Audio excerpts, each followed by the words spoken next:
Good evening. My name is Corugedo, and I'm the State Director for LULAC, Florida.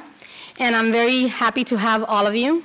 Unfortunately, we had 100-seat cancellation from one of our sponsors. So the room looks a little empty, but what's important is that you're here. What matters is that we are here in Miami-Dade, a Hispanic community.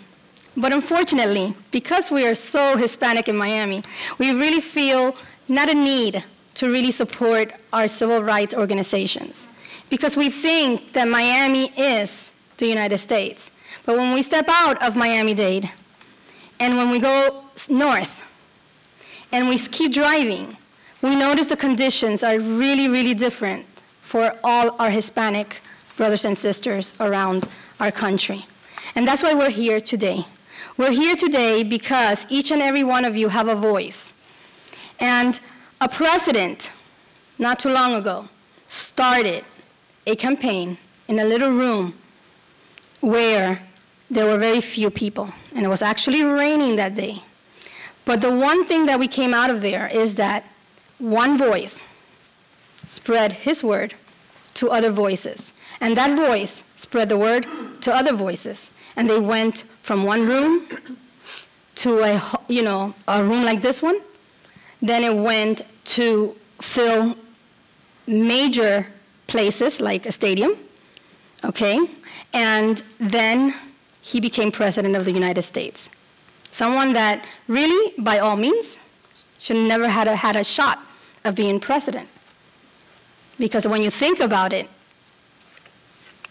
and we see our politics today, you have to marvel as to how a minority and a black president, it was even possible. And hopefully one day we could say the same thing about a Hispanic president. But it takes work. And that's why I want to recognize each and every one of you that are here today, because sometimes we get discouraged because the numbers are not there. But I want to let you know that the impact that one person can have, and hopefully here in Miami-Dade, where many don't know what even LULAC is, that your voice could carry into the community and let them know about the great work that we do, not only in our state, but nationwide. So we could have this room next year filled with lots of people like you, that after a hard day of work or hard day of driving, you're still here, okay? So that's not easy, but we appreciate it, and we want to thank you from the bottom of our heart for you taking the time just to be with us today, okay? So good evening. Like I said, my name is Corugedo, and we're here today for the Rise Up, Unite, and Defend Town Hall. I have the distinct honor of serving as the Florida LULAC State Director. Today we will discuss topics and issues that are impacting our community and our nation, to see if our nation can live up to the ideals and opportunity and freedom for all people, or if we'll become a nation divided between citizens and those without status. And what is our individual and collective role in making sure that the progress that we have made does not erode? As we speak, Congress members are fashioning bills in Congress that impact the aspects of all our lives. For education, the health, the economy, national security, the environment, immigration. But the real action, what it is going to determine the outcome of any piece of legislation. It is not Washington who runs this country. Can I ask you, who are the people that run this country? Do you know? You are. How do you run the country? By what? By voting. Unfortunately, especially in elections, state elections, our average rate of participation is about 19%.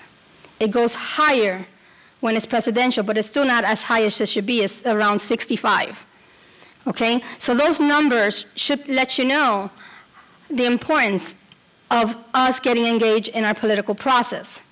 And I see some young kids here, and young adults, and this is what we have to change. Because you see, when we get older, we kind of do things the same and the same and the same, and we don't change. But it's the young people that kind of make us feel uncomfortable, and uncomfortable is a good place to be, okay? But we need your young voices to go ahead and finish the jobs that our grandparents did and that your parents also did.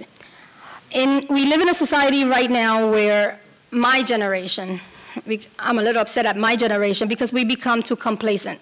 Things have been very good in the United States for, I would say, if you go 10 years back, it's when things really started going downhill.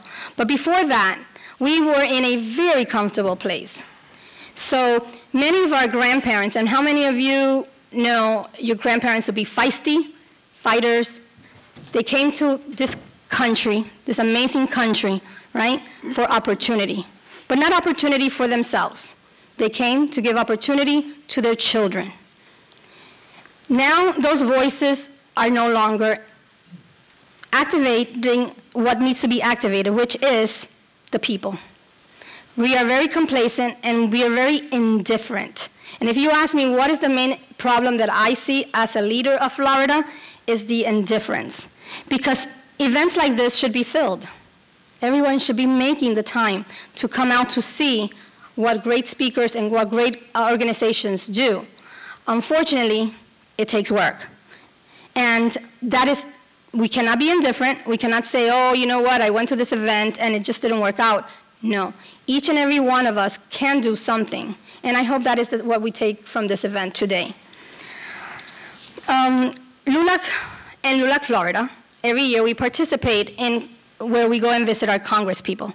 And in Miami-Dade, that is very important because we have Congress representatives that speak a good game and tell you that they care about your health care. There's even a commercial and even a Facebook Live, right, telling you about how they care about your health care, but yet when you go look at their voting records, you see that they vote totally opposite. We are in a status that really we need to pay attention. Education is at risk, public education. 99% of our kids, 99, go to public schools. We cannot let our public schools die. Because the reality is, while many of us have the opportunity and the means to have children go to other schools, many don't. Okay? So they have to have strong public schools in order for us to have a good economy, good national security, and good everything else. Without public schools, we can't do that. We also have to change the way we do things in our schools, right? We have allowed a group of people to dictate and control the narrative about education and what is best for education. Standardized testing is not the way to educate children. You have to provide opportunity. Yes, technology, because the jobs of the future involved a lot of technology. And some of your parents are probably a little uncomfortable because they've had to learn to manage a smartphone. But that is a reality. The reality is that a lot of the jobs that are being taken away is not because we have a terrible public education system. What is happening is that the jobs are moving. The jobs are moving into an era of technology, and you even have robots doing the job of 3 people. How many of you go through the SunPass? And if you remember years back, it was people who manned the tolls, right? And today, there's no one at the toll booth, right? You see a machine. And if you don't have money, they just charge you later. The auto industry is being run through robots. So there's a lot of things that are changing, and it's very easy to take the focus of that and blame public education and say that the public schools are not doing the job. But what happens is that we have become a nation of standardized testing, because standardized testing proves their point that your schools are failures. How do they do that? Because data. Data can be manipulated any way you can.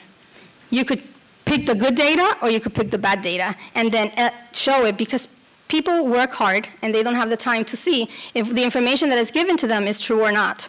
So those are the things that we want to change. Another thing is, what gives children opportunity when they leave high school? Bilingual education, and you just saw a video about that. We are one of the few advanced countries that does not allow our children or give the opportunity for our children to learn more than one language. Our communities and our representatives are very comfortable with our children being monolingual. So what happens? You have China, who teaches 3 languages from the get-go. They teach their language, English, and Spanish, because Spanish is the 3rd language that is used around the world. So they do that. If you go to Europe, children learn about 5 languages. So when children come here, and of course everyone, once they graduate from their country, most, except some of the countries in Europe who are very happy to be there, when they graduate, they come to the United States and they compete with our children for the jobs. And I always tell, if those of you that don't know, I'm an ESOL teacher. And when I sit and I speak to parents, and the first thing that comes out, no, they're struggling with their English, I want to take them out of their bilingual programs, I want to take them out of Spanish. And my answer to them is always, when your child graduates high school and goes for a job, not one employer is going to ask them what was their FSA score. But guess what they're going to do when they see that they speak more than one language? They will get a job before someone who does not speak more than one language. So these are the priorities that we have to do. We have to work on immigration. One of the beautiful things about LULAC is, if you don't know the story about LULAC, LULAC was originated in Texas by Mexicans. And the beauty of the story is, I'm not Mexican, but I was so inspired by the story that is one of the reasons that I'm so active when it comes to immigration. Well, do you remember when you probably don't remember, but your grandparents remember the signs that said, no dogs, and then it said, no Mexicans, okay? That's how they were treated back then.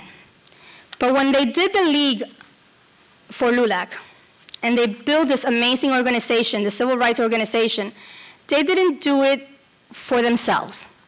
They didn't call themselves Mexicans and put a name with Mexicans on it.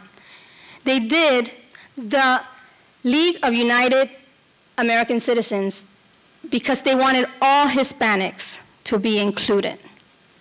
And now it's not the time for us to abandon them simply because I'm from Puerto Rico, so I happen to have, I was born in New York, so unless Mr. Trump changes the law, but I happen to be a citizen.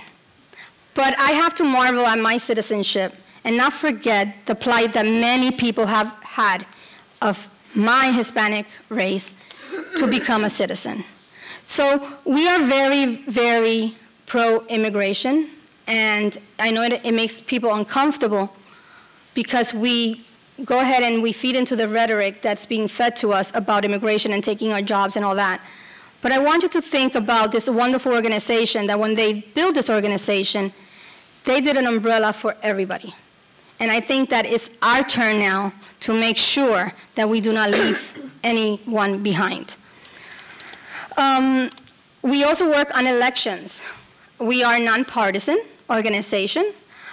We mainly support all candidates, but unfortunately, those that say that LULAC has become too political is we are in trying times for Hispanics. So we want to make sure that everybody gets a chance and that we support candidates that support Hispanics. We can take action, and later on you're going to see the website. If you go visit it, it's lulac.org for the national, or lulacflorida.org. And there you're going to find an app that is called Oportunidad. And we ask you to download it and keep up with the different issues that are around.